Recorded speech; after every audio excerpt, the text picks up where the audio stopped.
Greetings dear friends and welcome to a tale that will give you goosebumps. Tonight I am sharing a story from my old friend Ruth, a sweet lady from Franklin, Tennessee, who went through something truly eerie back in 2000 while watching her grandniece, Emma. What started as a joyful weekend turned into a chilling encounter with something that did not belong in our world. So grab a warm drink, settle into your cozy spot, and let us dive into this spooky memory together. If it sends a chill down your spine, please tap that like button. Your support keeps these haunting stories coming, and I have plenty more waiting for those who enjoy a good scare. Here we go. Imagine Franklin in 2000, a charming town just south of Nashville, where historic homes line quiet streets and the Harpeth River winds through fields of green. Ruth Carter, 70 years old, lives in a brick bungalow on Main Street, a place she and her late husband, Walter, bought in the 60s. It is a warm, inviting home with a screened porch, hardwood floors polished to a shine, and a kitchen that smells of vanilla and cinnamon from her constant baking. Ruth is a retired seamstress, known around town for her quilts and her habit of slipping jars of homemade peach preserves to neighbors. Her front yard bursts with hydrangeas, and she keeps a bird feeder that draws cardinals year-round. Everyone loves Ruth. Her gentle smile and knack for listening make you feel like family. Her grandniece, Emma, is a lively 7-year-old with pigtails and a giggle that echoes. She is the daughter of Ruth's niece, Laura, a music teacher who lives in Nashville with her husband, Paul. Laura's always busy with lessons or gigs, so Ruth often takes Emma for weekends to give her a break. Emma adores Ruth's house, racing through the backyard to chase fireflies, helping in the kitchen, or curling up for stories about Walter's days as a carpenter. Ruth fixed up a bedroom for her, a sunny space with a twin bed, a patchwork quilt, and a shelf of classics like The Secret Garden. Emma's got a stuffed lamb, Wooly, that she hugs to sleep, its ears floppy from years of love. One crisp April Friday, Laura drops Emma off for a weekend stay. "I will pick her up Sunday evening," Laura says, hugging Emma tight. "Thanks, Aunt Ruth." Ruth sees the tiredness in Laura's eyes. Teaching and parenting are wearing her down. "Take some time for yourself," Ruth tells her, waving as Laura heads back to her car. Emma's already tugging Ruth inside, chattering about wanting to make brownies. Ruth chuckles, pulling out a recipe card, and they plan a fun weekend, baking, watching Annie on VHS, and maybe planting some marigolds in the garden. The house feels alive with Emma's energy, but it has its odd moments. It was built on land that held an old farmstead, torn down in the 1880s after a tragedy nobody talks about much. Ruth has heard tales, neighbors whispering about a sorrow that clings to the soil, but she shrugs them off as gossip. Still, sometimes at night, certain corners of the house feel too still, like they are holding their breath. That Friday night is wonderful. They whip up brownies, Emma licking the spoon and getting chocolate on her chin. They watch Annie, Emma belting out Tomorrow off-key, and Ruth joins in, laughing till her sides ache. By 9 p.m., Emma's yawning, barely keeping her eyes open. Ruth tucks her into the bedroom, Wooly nestled under her arm, and reads a bit of Charlotte's Web, her voice soothing as the nightlight casts a soft glow. "Sleep well, darling," she whispers, leaving the door cracked and heading downstairs to her knitting. The house hums with its usual nighttime sounds, floorboards settling, the faint whistle of wind through the eaves. Around 2 a.m., Ruth wakes in her armchair, yarn tangled in her lap. A sound pulled her out of sleep, a faint tap-tap-tap, like fingers brushing a window, coming from Emma's room. Her heart beats faster. She listens, and it comes again, slow and deliberate, not like a squirrel or a loose shutter.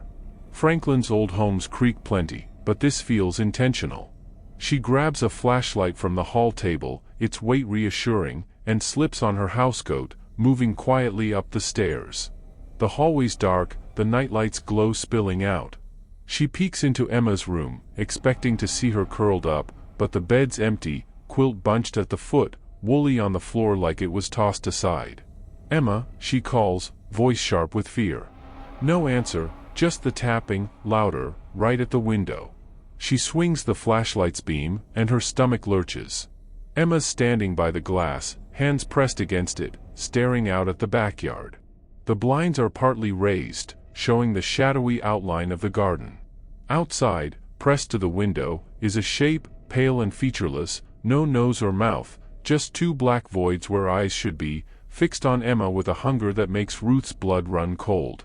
"Emma, get back," Ruth shouts, but Emma's frozen, her breath fogging the glass in slow puffs, like she's in a dream. Ruth lunges, grabbing Emma's shoulders and yanking her away. Emma's skin is cold as ice, her eyes blank, unseeing.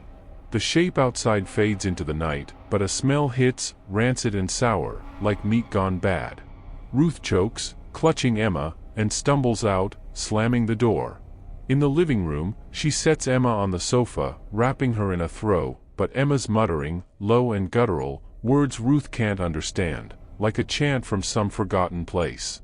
The house feels wrong, shadows too sharp, the air heavy like a storm's coming. Ruth's scared, but she's faced tough nights before, working shifts, holding hands of the dying. This is different, like something's clawing at the edge of reality. She tries the phone, dialing Laura, but it's just static, a faint hum like a voice trapped far away. Same with 911. Her gaze lands on a brass cross above the fireplace, Walter's gift from their wedding. She grabs it, fingers trembling, and prays, "Lord, keep us safe," kneeling by Emma, who's mumbling louder, her face twitching. The room turns freezing, frost creeping up the windows despite the spring warmth. A new sound starts, a slow scrape from upstairs, like something's dragging across the floor. Ruth's prayers stumble, her skin prickling. She shakes Emma, "Wake up, sweetheart, come on." Emma's eyes open, black as ink, and she smiles, too wide, too wrong. "She sees you," she says, voice layered, like something else is speaking. Ruth gasps, the cross hot in her hand. "Leave her alone," she screams, pressing it to Emma's chest. The lights flicker, the scraping stops, and Emma blinks, eyes normal, sobbing, "Aunt Ruth, it was dark, she was in my head." Ruth hugs her tight, tears falling, the cross still gripped. The air eases, the smell fades, but Ruth's not trusting it. She carries Emma to her own bedroom, locks the door, and sits up all night, cross in one hand, a fireplace poker in the other, watching for movement. Morning comes, sunlight softening the frost, and the house feels okay, but Ruth's shaken, hands unsteady as she makes tea. Laura arrives Sunday evening, frowning when Ruth insists on talking privately.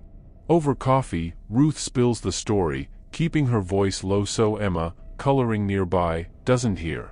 Laura's doubtful, maybe it was a nightmare, Aunt Ruth, or something in the air. But her hands shake as she sips. They take Emma to a doctor, nothing's wrong, just needs rest, but Emma's changed, quieter, her drawings all of a faceless figure by a window, hands like claws. Ruth begs Laura to bless the house, and they call Father Ellis, a local minister. He prays, sprinkles holy water, but in Emma's room, his voice wavers, and he leaves fast, saying, "Something's here." Laura burns sage, moves Emma's things downstairs, but Emma's nightmares keep coming, always about the window lady. Ruth can't shake the fear. She heads to the Franklin Library, where she used to read to kids, and digs into old records. Her house sits where a farmstead stood until the 1880s, owned by a widow, Margaret Hale. Margaret lost her son to cholera and turned to strange rituals, trying to reach him. The farmstead burned, Margaret vanished, and the land's got a dark name. Ruth talks to Miss Lorraine, the librarian, who knows every town secret. "That's the shadow at the pane," Lorraine says, voice low. "Hangs by windows, feeds on grief. Been here since Margaret's time." Ruth's heart sinks, that eyeless shape burned in her mind. Things get worse. Ruth hears tapping nightly, soft and teasing, from different windows. Whispers slip through the walls, weeping, giggling, blending into a hum that sets her teeth on edge. She catches shadows in mirrors, quick flickers of movement when she's alone.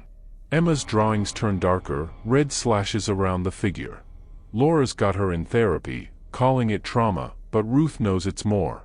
She sashes the house, salts the sills, hangs crosses, but it feels like the thing's mocking her. One night, Emma's at the foot of Ruth's bed, eyes black, whispering, "She's here for you." Ruth screams, grabs her rosary, and Emma crumples, crying. Laura takes her away the next day, angry, saying Ruth's stories are hurting her. Ruth stays quiet, the truth too big to share. Ruth tries to keep going, but the house feels alive, watching. She sleeps with lights on, keeps a Bible open, avoids glass at night. Her neighbor, Mr. Henry, a retired grocer, notices she's off. "You all right, Ruth?" he asks, fixing her gait. She tells him a little, and he nods. "My mama saw something like that in '55, he says. Face at the window, gone by morning. It helps, knowing she's not crazy. She starts praying with her friend Miss Betty, who gives her a saint's medal. Wear it, Betty says. Keeps the dark away.